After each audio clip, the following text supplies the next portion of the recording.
When my ex-boyfriend laughed at my weight gain at our high school reunion, everyone joined in. He had no idea I was 6 months pregnant with triplets. But that wasn't even the secret that would change everything. What happened next made him realize he'd made the biggest mistake of his life.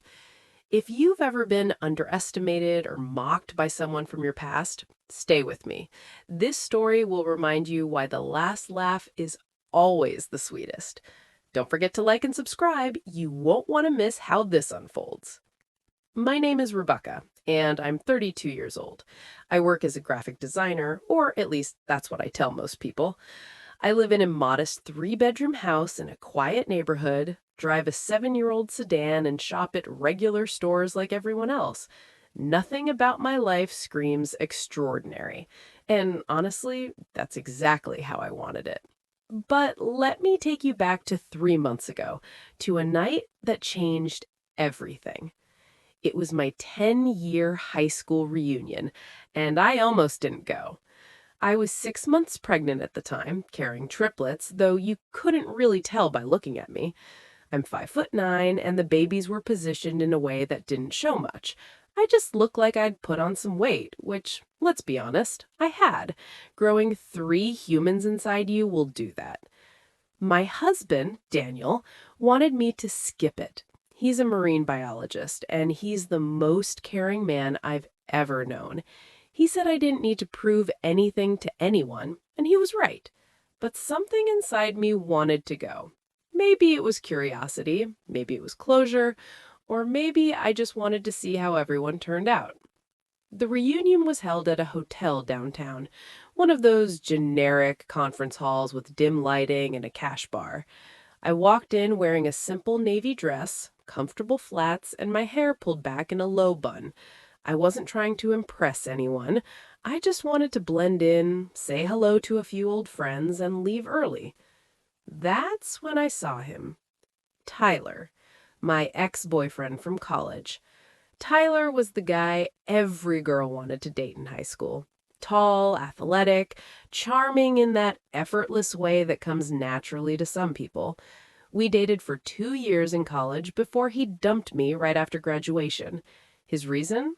He said I wasn't ambitious enough. He wanted someone who dreamed bigger, someone who wanted more out of life. At the time, it destroyed me. I thought I wasn't good enough. Now, standing across the room, Tyler looked exactly the same. Same confident smile, same expensive clothes, same air of superiority. He was with a woman I didn't recognize, someone blonde and polished, wearing a dress that probably cost more than my monthly mortgage payment. I tried to avoid him. I really did. But this is where life has a cruel sense of humor. Tyler spotted me, and he walked straight over with that woman on his arm. "Becca, is that you?" he said, his eyes scanning me from head to toe. And then he said it, those words that echoed through the room. "Wow, you've really gained weight, huh?"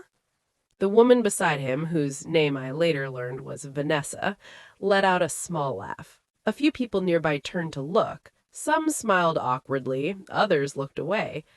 But Tyler just stood there, grinning like he'd made the funniest joke in the world. I felt my face flush. My heart pounded.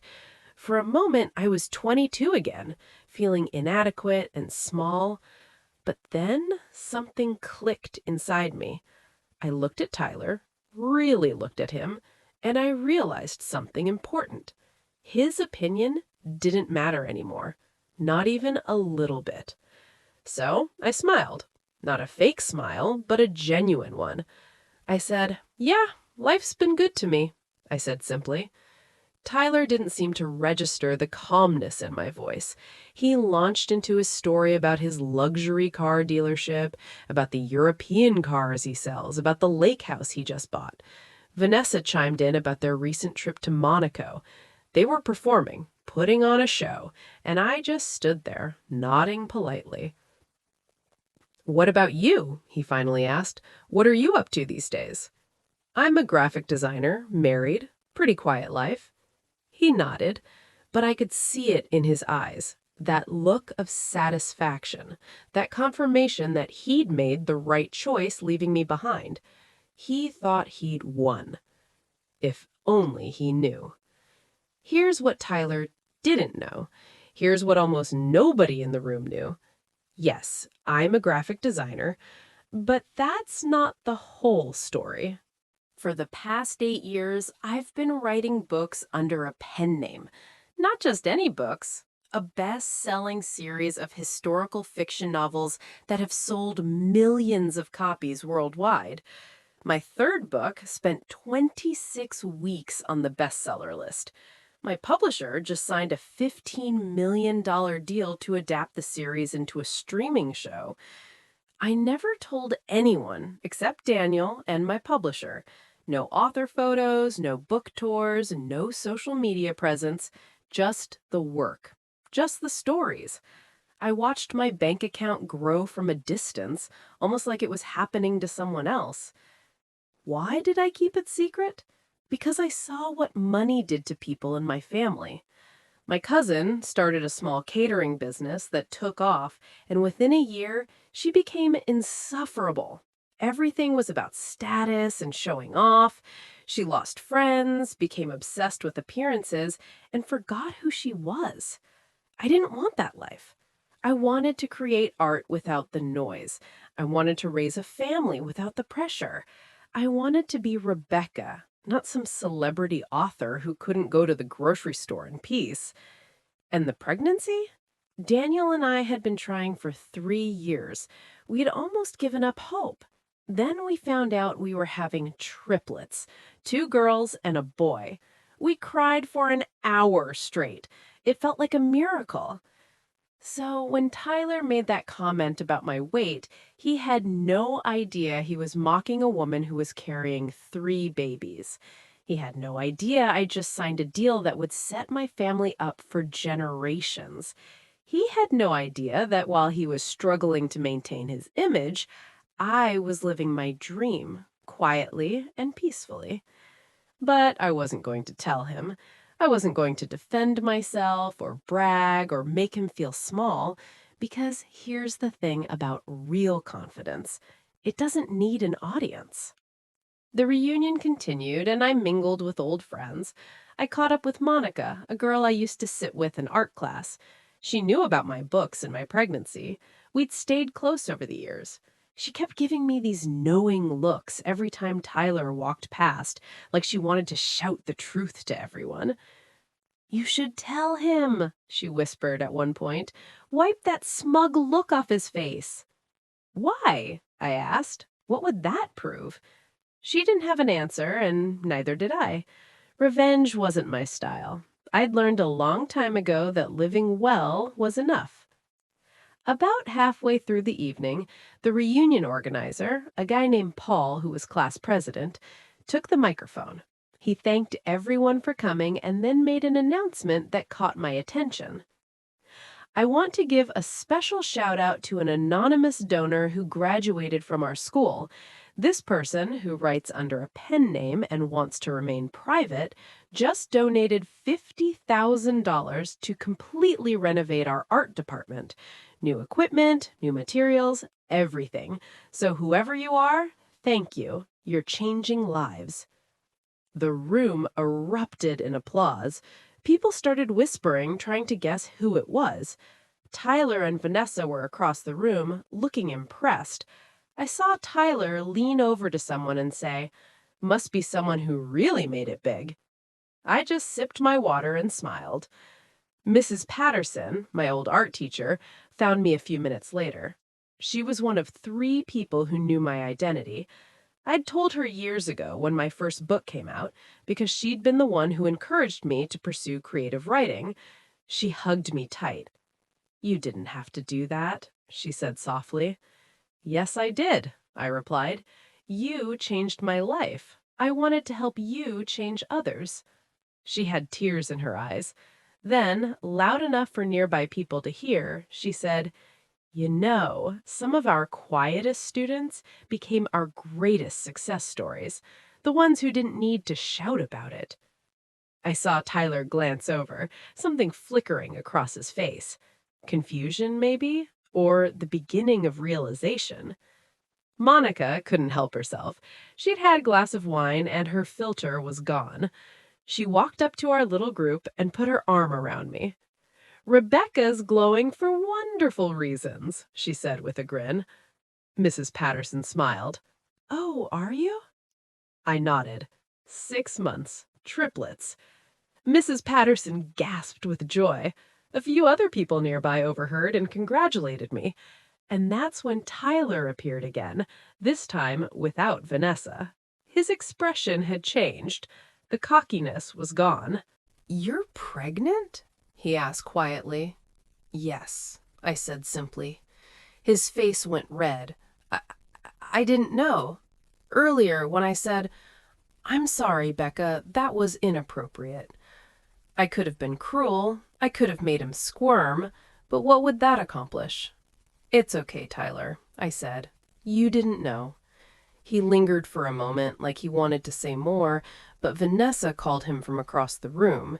She was on her phone, her eyes wide.